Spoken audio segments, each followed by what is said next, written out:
There was a time in my life when I believed silence held all the answers. I lived in a monastery high in the mountains, away from the chaos of the world. I spent my days meditating, sweeping stone paths, and reading old scriptures that smelled like rain. I thought I had found the perfect rhythm of life. But one day a young traveler came to visit. He was carrying a tiny device, his phone, and he asked me, "Why do monks avoid technology?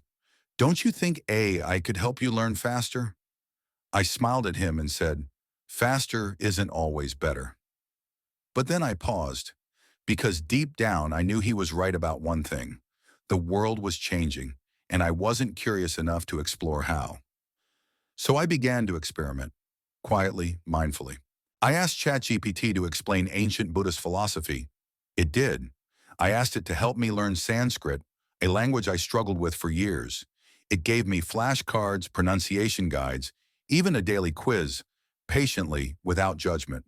And that's when I realized AI is not a replacement for wisdom, but it can be a bridge to it. In the old days, a student would travel miles to find a teacher. Today, wisdom is just a question away. And yet most of us use this power to scroll aimlessly, not grow intentionally. If you're not using AI to learn, to reflect, to build, you're not falling behind just in knowledge. You're falling behind in alignment with your potential. Learning isn't a race, but it is a responsibility.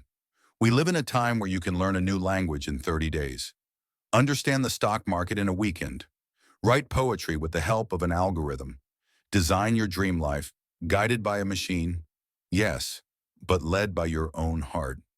So ask yourself, am I using these tools to escape my reality or to expand it? The greatest gift you can give yourself in this noisy world is stillness paired with curiosity. Use AI not to replace your effort, but to sharpen your awareness, not to impress others, but to express your truth. If I, a simple monk, can find wisdom in the hum of technology, then maybe, just maybe, so can you. And remember, the question isn't whether AI will take over the world. The question is, will you use it to take charge of your own?